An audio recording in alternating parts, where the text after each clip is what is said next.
La vida política era muy interesante durante los tiempos del Nuevo Testamento. Los libros del Nuevo Testamento fueron escritos entre los años 45 y 100 después de Cristo. Hay un total de 27 libros dentro de este conjunto. Durante todo este tiempo, más de 50 años, el poder político siempre estuvo en manos de los romanos. El Imperio Romano mantenía un orden muy rígido sobre todos los pueblos del mundo en aquel entonces. El gobierno romano tenía la autoridad de nombrar los líderes políticos dentro de cada región de su imperio. No le tocó menos al pueblo judío. El líder nombrado por el imperio tenía que ser una persona muy capacitada para manejar el territorio que estaba bajo su control y a la vez debía mantener buenas relaciones con ese gobierno en Roma. Durante el tiempo del Nuevo Testamento había una familia que tenía un poder político único en los territorios del pueblo judío. Era la dinastía de los Herodes. Durante los próximos minutos vamos a tratar de aprender un poco sobre todos estos Herodes que encontramos en el Nuevo Testamento. Hay 6 hombres de la familia con el nombre de Herodes. Comencemos con el primer Herodes. Este se llamaba simplemente Herodes. Mateo lo presenta en el 2º capítulo de su evangelio. El título de este Herodes era rey. Todo el mundo entonces le conocía como el rey Herodes. Reinó sobre toda Palestina desde el año 37 hasta el año 4 a.C., es decir, que tuvo un total de 33 años de reinado. Hagamos aquí un pequeño paréntesis. Cristo nació en el año 4 a.C. Ya sé, esto no suena correcto o lógico, pero así ha quedado en la historia. Por lo tanto, Herodes reinó hasta poco después del nacimiento de Cristo. Este rey fue aquel que mató a todos los bebés varones de menos de 2 años de edad por toda la región de Belén. Parece que poco después de haber hecho esta gran matanza, él mismo murió. Después de la muerte del rey Herodes, hubo miembros de su familia que siguieron la vida política en diferentes tiempos y lugares, y vamos a hablar sobre 5 de ellos en estos próximos minutos. El evangelista Mateo menciona que Arquelao reinaba en Judea en lugar de Herodes, su padre. Este hijo del rey Herodes reinó sobre Judea y Samaria por unos 10 años, desde el año 4 a.C. hasta el año 6 después de Cristo. Por esta razón, José y María no volvieron a Belén, sino que se quedaron en Nazaret, que se encontraba fuera del territorio del rey, por temor a éste. La Biblia no habla mucho de él y se cree que no hizo grandes cosas, ni cosas buenas ni malas durante sus 10 años. Otro hijo del rey Herodes, el rey Herodes Felipe II, reinó desde el año 4 a.C. hasta el 34 después de Cristo, un periodo de 38 años. Su dominio quedaba al norte del mar de Galilea. Un hermano del rey Herodes, Felipe II, y también hijo del rey Herodes, fue el rey Herodes Antipas, quien era el gobernador de Galilea y Perea desde el año 4 a.C.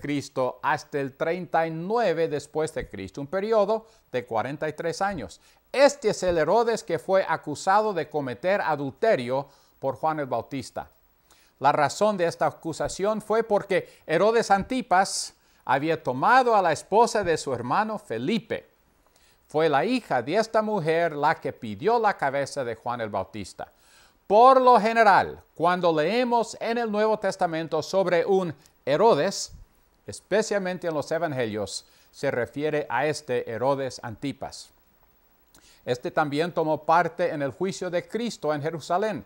Cuando la Biblia nos dice que Pilato envió a Jesús a Herodes, fue a este mismo hombre. El nieto del rey Herodes, el rey Herodes Agripa I, reinó sobre Galilea, Samaria y Judea desde el año 37 hasta el 44 después de Cristo. El capítulo 12 de los Hechos de los Apóstoles nos dice que él mató a Santiago hijo de Zebedeo y hermano del apóstol Juan. También puso a Pedro en la cárcel con la intención de matarle, pero Dios por medio de un ángel lo liberó. En el capítulo 12 de los Hechos tenemos una historia de este rey. Allí se cuenta que el rey estaba enojado con los de Tiro y de Sidón, allí al norte, pero estos se pusieron de acuerdo para verlo.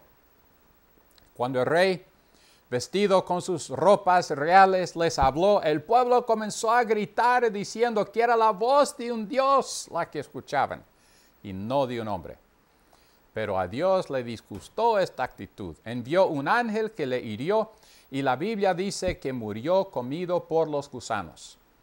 Hay algunas interpretaciones sobre lo que pasó, pero yo creo, y muchos de los eruditos bíblicos están de acuerdo, en que la herida se le pudrió con el pasar de unos pocos días y que los gusanos comenzaron a comer esta putrefacción hasta que la muerte sobrecogió al rey. De cualquier forma, no fue una manera agradable de morir y Dios demostró que no permite que alguien le quite la gloria. Después, existió el rey Herodes Agripa II, quien fue el último miembro de la dinastía de Herodes en ser rey. Reinó durante los años 50 al 100 después de Cristo, un periodo de 50 años. Encontramos a este miembro de la familia de Herodes durante el tiempo del juicio de Pablo. Lo vemos en los Hechos, capítulo 25 y 26. El tremendo testimonio de Pablo sobre su salvación y su ministerio fue dado ante este hombre. He presentado a 6 miembros de la familia de Herodes, comenzando con el monarca superior de la familia Herodes mismo.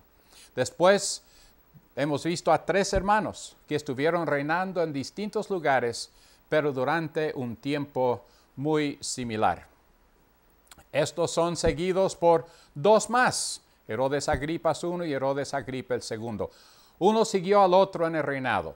6 hombres, todos afectados de alguna forma por la vida de Cristo, pero ninguno de ellos llegó a conocer a Jesús como el Mesías ni como su Salvador personal. Qué triste. ¿Podemos aprender algo de estos 6 varones? Claro que sí. Todos estos hombres tuvieron algún contacto con el Señor mismo o con el mensaje del Evangelio. Ninguno quiso aceptar el perdón que se les fue ofrecido. Todos decidieron que era más importante complacer a los hombres que a Dios, y todos perdieron su vida viviendo en sus pecados. Me imagino que estos 6 varones tuvieron muchos talentos y pudieron haber sido una grande bendición para el Señor, pero ellos tomaron la decisión de no aceptar el perdón que Dios ofrecía. ¡Qué pérdida de talento! ¡Qué pérdida de oportunidad! Y todo solo para recibir la gloria y el honor de los hombres. Vuelvo y repito, ¡qué triste!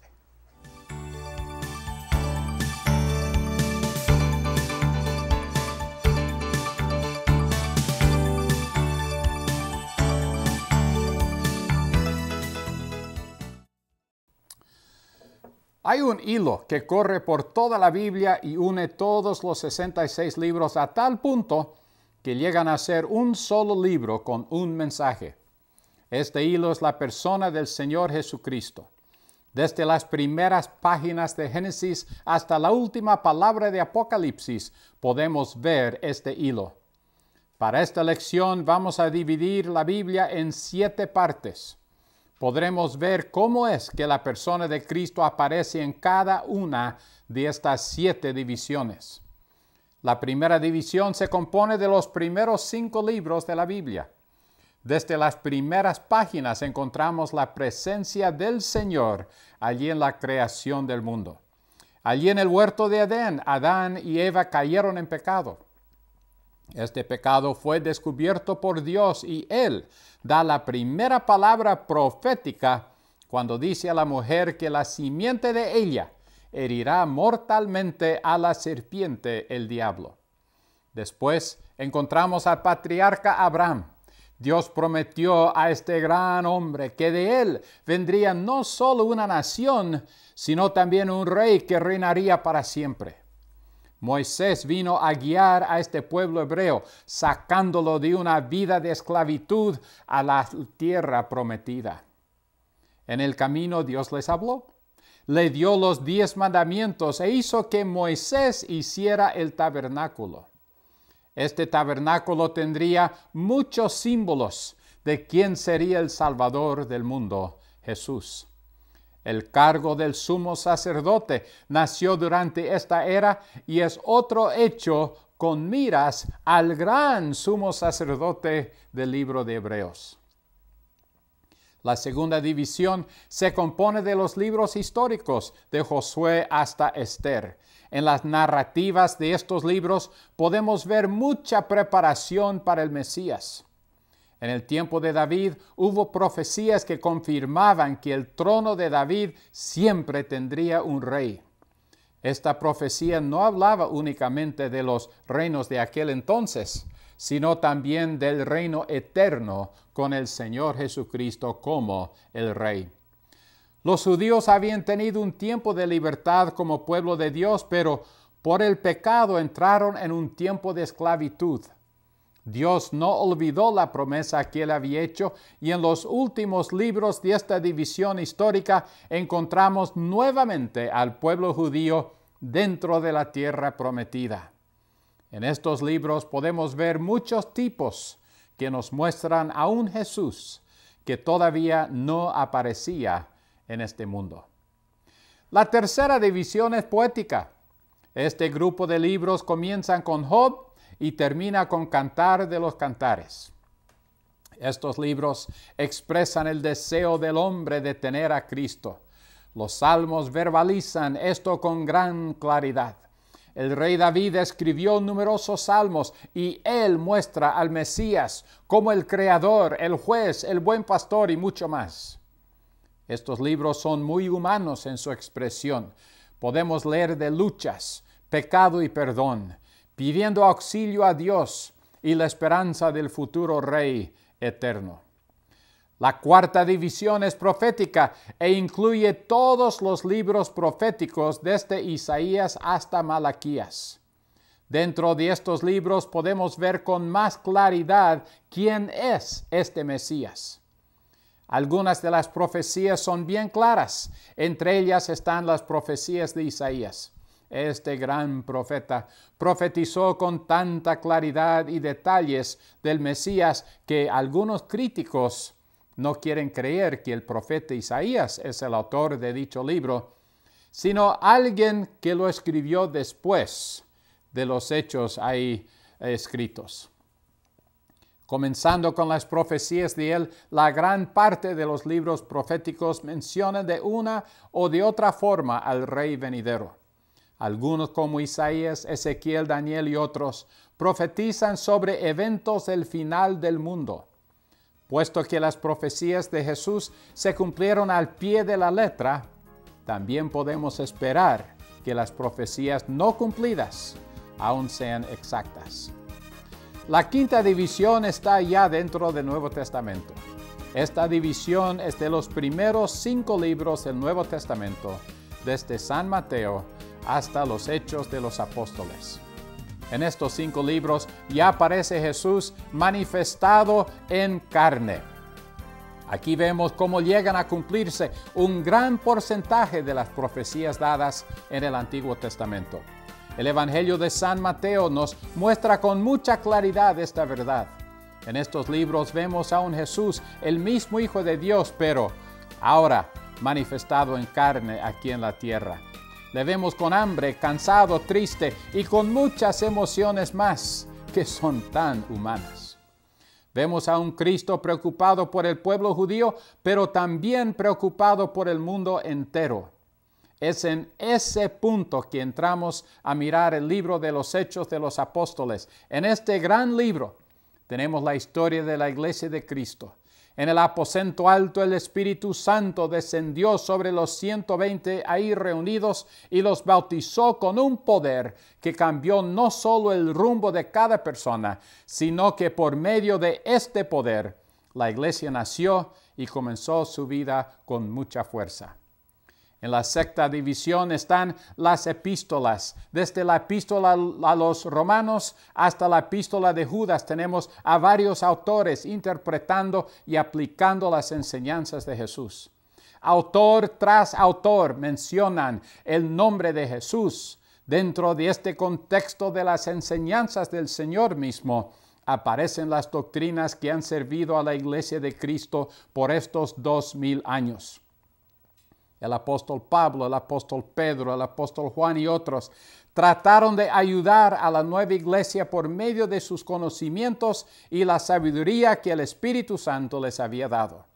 La persona de Cristo es muy evidente dentro de cada página de estas epístolas.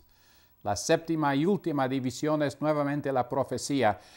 Vamos a tratar sobre un solo libro, el de Apocalipsis. En una frase, este libro demuestra que Dios tiene el control de los eventos de este mundo.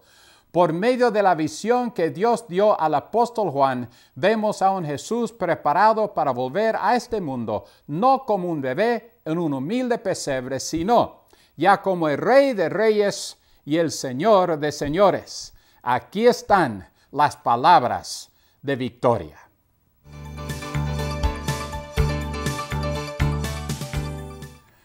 Hemos llegado al final de este primer capítulo. Pienso que ya tienes más información sobre esos años de silencio entre los dos testamentos y también algo más sobre el mundo cuando Cristo nació. Aunque no tenemos algo escrito en la Biblia de esos años, pero la historia tiene mucha información. Sabemos que los judíos nunca más volvieron a adorar a las imágenes. El cautiverio puso un fin a esta idolatría. También sabemos que hubieron pocos años realmente cuando la nación de Judá gozaba de su libertad.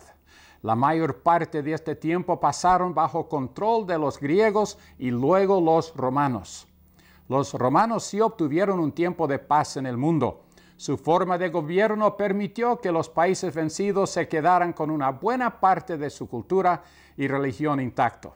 Bueno, ya vamos a tener que ir, pero ha sido un gran privilegio estar contigo en esta vez y que no olvides, hay 12 capítulos más. Te veré más luego para el capítulo 2. Bendiciones para ti y los tuyos.